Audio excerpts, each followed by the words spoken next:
Well, welcome to questions and responses. The question today is, who is having kids? The evangelical opinion is as follows. Matthew chapter 25, verse 31.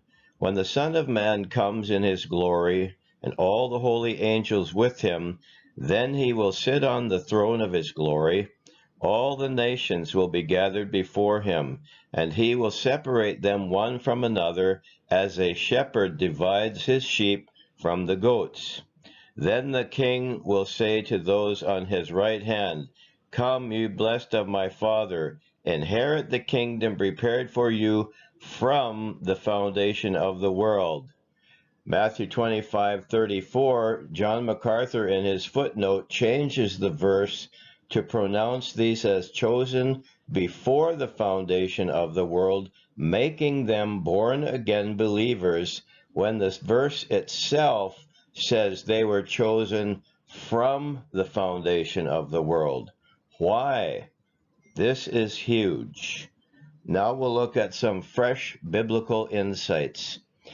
Isaiah 65:23 says, "They shall not labor in vain, nor bring forth children for trouble, for they shall be the descendants of the blessed of the Lord, and their offspring with them." This verse is referring to the people who are in the millennial kingdom having babies, having children.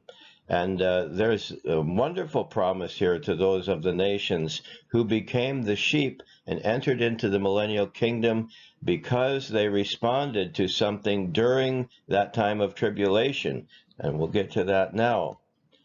Acts 3:20 says this, "And that he may send Jesus, who was preached to you before, whom heaven must receive until the times of restoration of all things, which God has spoken by the mouth of all his holy prophets since the world began."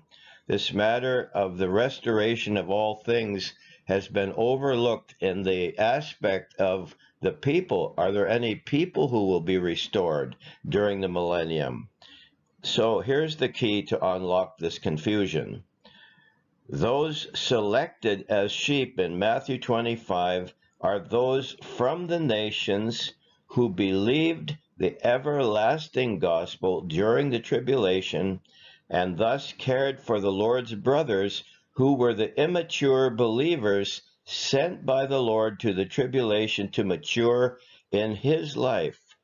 These nations will be restored to a pre-fall-like condition, prepared from the foundation of the world, and thus naturally procreate, and will require healing of the leaves of the tree of life in eternity, as restored but not born-again believers. Read in Revelation chapter 22, verse 2. So I know that this is a completely different perspective, but evangelical Christianity has completely missed this point. They have a model of simply saved and lost. You're either saved or lost, and there's nothing else going on in God's eternal kingdom, which is clearly not the case. We're told to take care of the church, the Gentiles, and the Jews. Those are three groups of people. So when we're trying to interpret Scripture, we have to find how Scripture actually and properly addresses all three groups without twisting, manipulating, changing verses like this one which John MacArthur did in order to make a point that's incorrect and not true, and has a horrible consequence down the road for these supposed mortal believers going into the millennium.